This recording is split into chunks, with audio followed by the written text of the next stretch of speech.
हाँ जी dear students, ਆਪਾਂ ਅੱਜ ਦੇ ਨੈਕਸਟ ਲੈਕਚਰ ਨੂੰ ਕੰਟੀਨਿਊ ਕਰਦੇ ਹੋਏ ਅੱਜ ਦਾ ਆਪਣਾ ਅਗਲਾ ਟੌਪਿਕ ਹੈ ਡੁਐਲਿਟੀ। ਠੀਕ ਹੈ ਨਾ।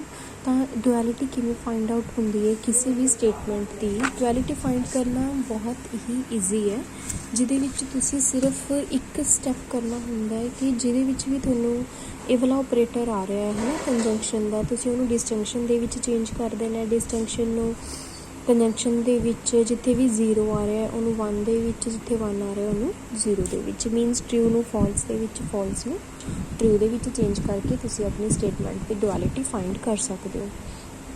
ਨੈਕਸਟ ਆ ਜਾਂਦਾ ਇਕੁਇਵਲੈਂਸ। ਕੀ ਹੁੰਦਾ ਹੈ ਕਿ ਅਗਰ ਸੈੱਟ ਐਸ ਤੁਹਾਡੇ ਕੋਲ ਪ੍ਰੋਪੋਜੀਸ਼ਨਸ ਦਾ ਸੈੱਟ ਹੈ ਅਤੇ ਪੀ ਕਿਊ ਪ੍ਰੋਪੋਜੀਸ਼ਨਸ ਨੇ ਜਿਹੜੀਆਂ ਕਿ ਐਸ ਤੋਂ ਜਨਰੇਟ ਹੋ ਰਹੀਆਂ ਨੇ ਅਤੇ ਉਹ ਇਕੁਇਵਲੈਂਟ ਨੇ if and only if P biconditional Q ਵਾਲੀ ਜੋ ਸਟੇਟਮੈਂਟ ਆ ਉਹ ਟੋਟੋਲੋਜੀ ਬਣ ਜਾਂਦੀ ਹੈ। ਮੀਨਸ ਕਿ ਪੀ ਬਾਈ ਕੰਡੀਸ਼ਨਲ ਕਿਊ ਦੇ ਵਿੱਚ ਸਾਰੇ ਰਿਜ਼ਲਟਸ ਟਰੂ ਆ ਜਾਂਦੇ ਨੇ, ਦੈਨ ਪੀ ਐਂਡ ਕਿਊ ਇਕੁਇਵਲੈਂਸ ਹੋਣਗੀਆਂ। ਠੀਕ ਹੈ। ਇੰਪਲੀਕੇਸ਼ਨਸ ਕੀ ਹੁੰਦਾ ਹੈ, ਇੰਪਲੀਕੇਸ਼ਨ ਦਾ ਜੋ ਸਿੰਬਲ ਹੈ ਉਹ ਕੰਡੀਸ਼ਨਲ ਆਪਰੇਟਰ ਵਾਲਾ ਸਿੰਬਲ ਹੈ। ਅਗਰ ਪੀ ਕੰਡੀਸ਼ਨਲ ਆਪਰੇਟਰ ਕਿਊ ਤੁਹਾਡੇ ਕੋਲ ਟੋਟੋਲੋਜੀ ਬਣ ਜਾਂਦਾ ਹੈ, then that statement is the implication. Next ਇਹ ਆਪਾਂ ਕੱਲ੍ਹ ਵੀ ਕੀਤਾ ਸੀਗਾ ਪੀ ਕਨਵਰਟਸ, ਇਨਵਰਟਸ ਐਂਡ ਕੰਟਰਾਪੋਜ਼ਿਟਿਵਸ ਕੀ ਹੁੰਦੇ ਨੇ। ਠੀਕ ਹੈ ਬੱਚੇ, ਹੁਣ ਆਪਾਂ ਨੇ ਇਹਦੇ ਨਾਲ ਰਿਲੇਟਿਡ ਕੁਝ ਐਗਜ਼ਾਮਪਲਸ ਕਰਨੀਆਂ ਨੇ, ਜਿਹਦੇ ਵਿੱਚੋਂ ਤੁਹਾਡੇ ਕੋਲ ਫਸਟ ਐਗਜ਼ਾਮਪਲ ਹੈਗੀ ਹੈ। ਇਹਦੇ ਵਿੱਚ ਤੁਹਾਨੂੰ ਦਿੱਤਾ ਹੋਇਆ ਹੈਗਾ ਕਿ for each of the following sentences state whether it is a statement and indicate its truth value if it is a statement. Means ਕਿ ਪਹਿਲਾਂ ਤਾਂ ਤੁਸੀਂ ਇਹ ਚੈੱਕ ਕਰਨਾ ਹੈ ਕਿ ਇਹ ਇੱਕ ਸਟੇਟਮੈਂਟ ਹੈਗੀ ਹੈ ਜਾਂ ਨਹੀਂ ਹੈਗੀ। ਅਗਰ ਸਟੇਟਮੈਂਟ ਹੈਗੀ ਹੈ ਦੈਨ ਉਹਦੀ ਟਰੂਥ ਵੈਲਿਊ ਕੀ ਹੈ। ਜਿਵੇਂ ਤੁਹਾਡੇ ਕੋਲ ਫਸਟ ਸਟੇਟਮੈਂਟ ਹੈਗੀ ਹੈ 3 × 5 + 4 = 9। ਦੇਖੋ 3 × 5 15 + 4 = 9 ਬਣਦਾ, means this is a true statement. Next ਆ ਜਾਂਦਾ moon is not a heavenly body. ਇਹ ਆਪਾਂ ਸ਼ੁਰੂ ਤੋਂ ਹੀ ਪੜ੍ਹਦੇ ਆ ਰਹੇ ਹਾਂ ਕਿ ਮੂਨ ਇੱਕ ਹੈਵਨਲੀ ਬੋਡੀ ਹੈ ਨਾ, ਤਾਂ ਤੁਸੀਂ ਇਹਨੂੰ this is a false statement. Today is Sunday, ਹੁਣ ਤੁਸੀਂ ਦੇਖੋ ਰੋਜ਼ ਤਾਂ ਨਹੀਂ ਕਹਿ ਸਕਦੇ ਨਾ today is Sunday, today is Sunday. Means ਇਹ ਸਟੇਟਮੈਂਟ ਜਿਹੜੀ ਹੈ ਉਹ ਸਿਰਫ ਇੱਕ ਦਿਨ ਦੇ ਲਈ ਟਰੂ ਹੈ, ਬਾਕੀ ਦਿਨ ਦੇ ਲਈ ਫਾਲਸ ਹੈ। This is a statement which is true on Sunday but false on other days. Why are you smoking, ਇਹਦੀ ਕੋਈ ਸਟੇਟਮੈਂਟ ਨਹੀਂ ਹੈ। ਵਾਈ ਆਰ ਯੂ ਸਮੋਕਿੰਗ ਆਪਾਂ ਕਿਸੇ ਪਰਸਨ ਨੂੰ ਕੁਐਸਚਨ ਪੁੱਟ ਕਰ ਸਕਦੇ ਹਾਂ, this is not a statement. ਠੀਕ ਹੈ। As sentence is declarative. Do you like reading, ਇਹ ਵੀ ਸੇਮ ਦੇਖੋ ਆਪਾਂ ਪਰਸਨਲ ਪੁੱਛ ਰਹੇ ਹਾਂ ਕਿ ਡੂ ਯੂ ਲਾਈਕ ਰੀਡਿੰਗ, ਇਹ ਕੋਈ ਸਟੇਟਮੈਂਟ ਨਹੀਂ ਹੈ, ਇਹ ਵੀ ਇੱਕ ਕੁਐਸਚਨ ਬਣਦਾ। This is not a statement. Logic is a very interesting subject, ਇਹਦੇ ਵਿੱਚ ਵੀ ਬੱਚੇ ਕੋਈ ਸਟੇਟਮੈਂਟ ਨਹੀਂ ਦੇ ਰਹੇ ਆਪਾਂ, ਇਹ ਪਰਸਨਲ ਇੰਟਰਸਟ ਦੀ ਗੱਲ ਆ ਜਾਂਦੀ ਹੈ। ਇਹ ਓਪਨ ਸੈਂਟੈਂਸ ਹੈ, ਇਹ ਕੋਈ ਮੀਨਿੰਗਫੁਲ ਜਾਂ ਆਪਾਂ ਕਹਿ ਦਿਓ ਕਿ ਇਹ ਕੋਈ ਸਟੇਟਮੈਂਟ ਨਹੀਂ ਹੈਗੀ। ਦੇਰ ਆਰ ਓਨਲੀ 100 ਪੋਜ਼ੀਟਿਵ ਇੰਟੀਜਰਸ, ਕਹਿੰਦੇ ਕਿ ਸਿਰਫ 100 ਹੀ ਪੋਜ਼ੀਟਿਵ ਇੰਟੀਜਰਸ ਨੇ, ਤਾਂ ਇਹ ਫਾਲਸ ਸਟੇਟਮੈਂਟ ਹੋ ਜਾਂਦੀ ਹੈ। ਸਟੇਟਮੈਂਟ ਹੈਗੀ ਹੈ ਬਟ ਇਹ ਇੱਕ ਫਾਲਸ ਸਟੇਟਮੈਂਟ ਹੈ। ਠੀਕ ਹੈ। ਤਾਂ ਨੈਕਸਟ ਆ ਜਾਂਦਾ ਤੁਹਾਡੇ ਕੋਲ the sum of 3 angles of a triangle is 2 right angles. ਕਿ ਅਗਰ ਇੱਕ ਟਰਾਇੰਗਲ ਦੇ ਤੁਸੀਂ ਤਿੰਨੋਂ ਐਂਗਲਸ ਦਾ ਸਮ ਕਰਦੇ ਹੋ ਕਿ ਉਹ 2 ਰਾਈਟ ਐਂਗਲਸ ਦੇ ਬਰਾਬਰ ਆਉਂਦਾ, ਬਿਲਕੁਲ ਆਉਂਦਾ, ਕਿਉਂਕਿ sum of 3 angles of a triangle is 180 and sum of 2 right angle is 180। This is a true statement. May God bless you with success, this is not a statement, it is blessings। ਠੀਕ ਹੈ ਨਾ। Next second example ਦੇ ਵਿੱਚ ਤੁਹਾਡੇ ਕੋਲ ਆ ਰਿਹਾ ਹੈ you are given the following statements. ਦੱਸਣੀ ਹੈ ਟਰੂਥ ਵੈਲਿਊ, ਦੱਸਣੀ ਹੈ ਕਿ ਤੁਸੀਂ ਪੀ ਕੰਜੰਕਸ਼ਨ ਕਿਊ ਦੀ, ਪੀ ਕੰਜੰਕਸ਼ਨ ਆਰ ਦੀ, ਹੈ ਨਾ। ਤਾਂ ਇਹ ਤੁਹਾਨੂੰ ਪਤਾ ਹੈ ਕਿ ਪੀ ਜੀ ਕੰਜੰਕਸ਼ਨ ਕਿਊ ਨੇ ਉਦੋਂ ਟਰੂ ਦੇਣਾ ਜਦੋਂ ਪੀ ਅਤੇ ਕਿਊ ਦੋਨੋਂ ਟਰੂ ਹੋਣਗੇ। ਤਾਂ ਤੁਸੀਂ ਦੇਖੋ 5 × 7 ਪੀ ਜਿਹੜੀ ਹੈ ਉਹ ਟਰੂ ਹੈ। Moon is a heavenly body, Q ਵੀ ਟਰੂ ਹੈ।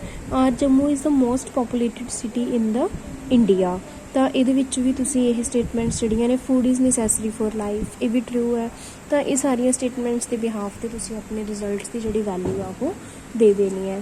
ਇਸੇ ਤਰੀਕੇ ਨਾਲ ਤੁਹਾਡੀ 3rd 4th ਜਿਹੜੀ ਐਗਜ਼ਾਮਪਲ ਹੈ 5th 6th 7th 8th ਇਹ ਸਾਰੀਆਂ ਤੁਹਾਡੀਆਂ ਹੋ ਜਾਣੀਆਂ ਨੇ। ਅਤੇ ਨੈਕਸਟ ਜਿਹੜੀ ਐਗਜ਼ਾਮਪਲ ਹੈ ਮੈਂ ਤੁਹਾਨੂੰ ਕਰਵਾ ਰਹੀ ਹਾਂ ਟਰੁੱਥ ਟੇਬਲ ਫਾਈਂਡ ਕਰਨਾ ਹੈ ਇਸ ਕੰਡੀਸ਼ਨ ਦਾ, ਇਸ ਵੈਲਿਊ ਦਾ। ਟਰੁੱਥ ਟੇਬਲ ਕਿਵੇਂ ਕੰਸਟਰਕਟ ਕਰਦੇ ਨੇ ਤੁਸੀਂ ਦੇਖੋ, ਆਪਣੇ ਕੋਲ ਜਿਹੜੀ ਸਟੇਟਮੈਂਟ ਹੈਗੀ ਹੈ ਉਹ ਸਟੇਟਮੈਂਟ ਤੁਹਾਡੇ ਕੋਲ ਇਸ ਤਰੀਕੇ ਦੇ ਨਾਲ ਲਿਖੀ ਹੋਈ ਹੈ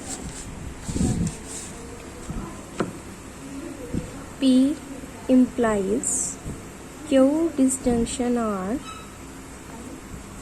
ਕੰਜੰਕਸ਼ਨ P biconditional negation of R। ਠੀਕ ਹੈ ਜੀ, ਇਹ ਸਟੇਟਮੈਂਟ ਤੁਹਾਡੇ ਕੋਲ ਹੈਗੀ ਹੈ। ਤਾਂ ਹੁਣ ਤੁਸੀਂ ਸਭ ਤੋਂ ਪਹਿਲਾਂ ਦੇਖੋ ਕਿ ਇਸ ਦੇ ਵਿੱਚ 3 ਸਟੇਟਮੈਂਟਸ ਆ ਰਹੀਆਂ ਨੇ P Q ਐਂਡ R। ਤਾਂ ਤੁਹਾਨੂੰ ਪਤਾ ਹੈ ਕਿ ਆਪਾਂ ਕਿੰਨੀਆਂ ਰੋਜ਼ ਲੈਣੀਆਂ ਨੇ 2⁻³ ਮੀਨਸ 8 ਰੋਜ਼। ਤਾਂ ਟਰੁੱਥ ਟੇਬਲ ਜਦੋਂ ਤੁਸੀਂ ਕੰਸਟਰਕਟ ਕਰਨਾ ਹੈ P Q ਐਂਡ R, ਤਾਂ ਤੁਸੀਂ 3 ਸਟੇਟਮੈਂਟਸ ਜਿਹੜੀਆਂ ਉਹ ਕੰਸੀਡਰ ਕਰ ਲੈਣੀਆਂ ਨੇ, ਜਿਹਦੇ ਵਿੱਚੋਂ ਤੁਹਾਡੇ ਕੋਲੇ ਜੋ ਬੰਨੀ ਹੈ ਇੱਥੇ 8 ਰੋਜ਼ ਤੁਸੀਂ ਕਿਵੇਂ ਲੈਣੀਆਂ ਨੇ। ਪਹਿਲਾਂ ਤੁਸੀਂ ਹਾਫ ਕਰਕੇ 4 ਵਾਰੀ ਟਰੂ ਤੇ 4 ਵਾਰੀ ਫਾਲਸ ਲਿਖ ਸਕਦੇ ਹੋ। True false false true false false. ਠੀਕ ਹੈ, 2 ਵਾਰੀ ਟਰੂ ਫਾਲਸ ਲਿਖਿਆ, ਫਿਰ ਆਪਾਂ 1 ਵਾਰੀ ਟਰੂ ਫਾਲਸ ਫਾਲਸ ਫਿਰ ਤੁਸੀਂ 4 ਵਾਰੀ ਲਿਖ ਸਕਦੇ ਹੋ ਟਰੂ ਫਾਲਸ ਫਾਲਸ। ਠੀਕ ਹੈ ਜੀ, ਇਹ ਤੁਸੀਂ ਜਿਵੇਂ ਵੀ ਲੈ ਸਕਦੇ ਹੋ, ਜ਼ਰੂਰੀ ਨਹੀਂ ਕਿ ਪਹਿਲੇ 'ਚ 2 ਫਿਰ 1 ਫਿਰ 4 ਲੈਣੇ ਆ। ਤੁਸੀਂ ਪਹਿਲੇ 'ਚ 4 ਫਿਰ 2 ਫਿਰ 1 ਵੀ ਲੈ ਸਕਦੇ ਹੋ, ਕੋਈ ਫਰਕ ਨਹੀਂ ਪੈਣਾ ਹੈਗਾ ਆਨਸਰ 'ਤੇ। ਤੁਸੀਂ ਆਪਣਾ ਫਾਈਂਡ ਕਰੋ ਕਿਉਂ ਕੰਜੰਕਸ਼ਨ R ਡਿਸਟੰਕਸ਼ਨ R ਸੌਰੀ।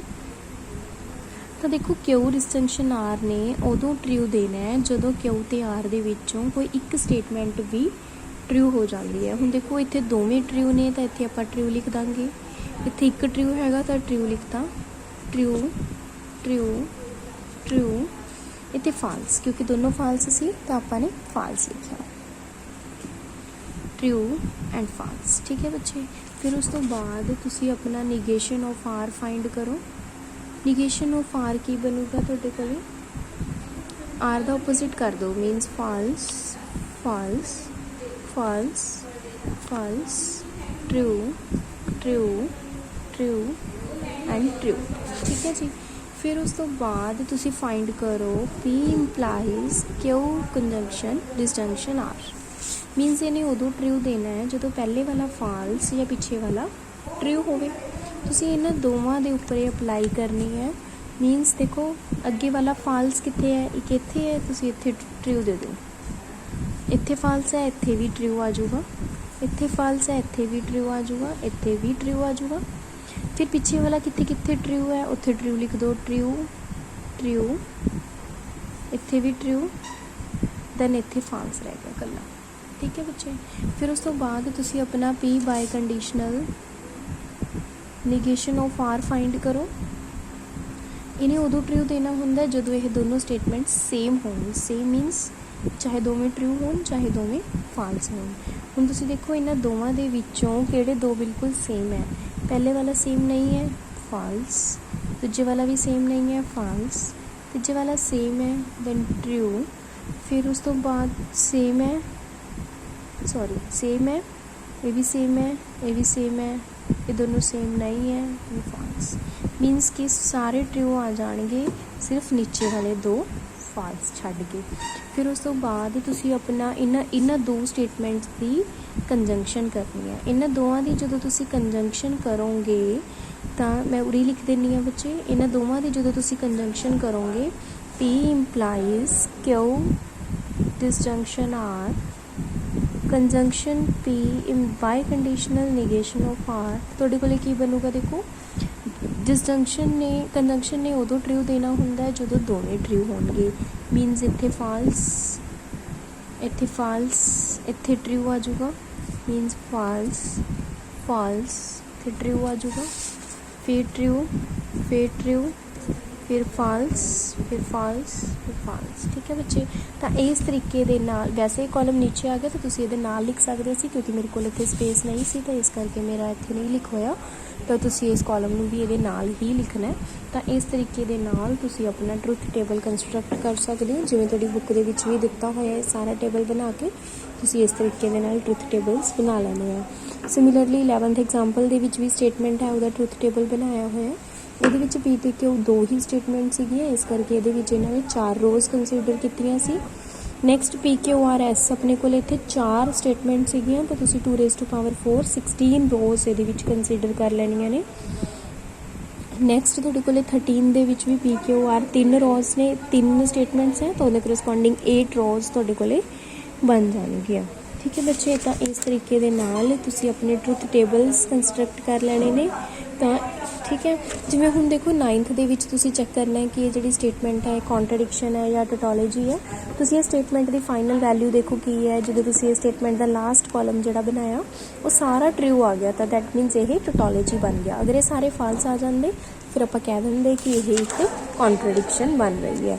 ਠੀਕ ਹੈ ਬੱਚੇ, ਤਾਂ ਇਸੇ ਤਰੀਕੇ ਨਾਲ ਜੋ ਸੈਕਿੰਡ ਪਾਰਟ ਹੈਗਾ ਉਹਦੇ ਵਿੱਚ ਵੀ ਇਹ ਬਣ ਰਿਹਾ ਹੈ। ਸਟੇਟਮੈਂਟ ਸਾਰੀਆਂ ਤੁਸੀਂ ਬਹੁਤ ਈਜ਼ੀਲੀ ਫਾਈਂਡ ਕਰ ਸਕਦੇ ਹੋ। ਤਾਂ ਇਸ ਤਰੀਕੇ ਦੇ ਨਾਲ ਤੁਸੀਂ ਆਪਣੇ ਐਕਸਰਸਾਈਜ਼ ਦੇ ਕੁਐਸਚਨਸ ਵੀ ਕਰ ਸਕਦੇ ਹੋ ਬੱਚੇ। ਇਹਦੇ ਵਿੱਚ ਜਿਹੜੇ ਇੰਪੋਰਟੈਂਟ ਕੁਐਸਚਨਸ ਨੇ ਉਹ ਤੁਹਾਨੂੰ ਟਰੁੱਥ ਟੇਬਲ ਕੰਸਟਰਕਟ ਕਰਨੇ ਆਉਣੇ ਚਾਹੀਦੇ ਨੇ। ਇਹਦੇ ਨਾਲ ਰਿਲੇਟਡ ਕੁਐਸਚਨ ਹੀ ਐਗਜ਼ਾਮ ਦੇ ਵਿੱਚ ਆਉਂਦਾ ਹੈ।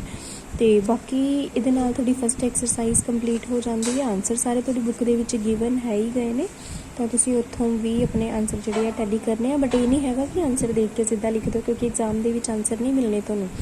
ਠੀਕ ਹੈ, ਨੈਕਸਟ ਜਿਹੜੀ ਐਕਸਰਸਾਈਜ਼ ਹੈ ਉਹ ਆਪਾਂ ਅਗਲੇ ਲੈਕਚਰ ਦੇ ਵਿੱਚ ਕਰਾਂਗੇ। ਓਕੇ।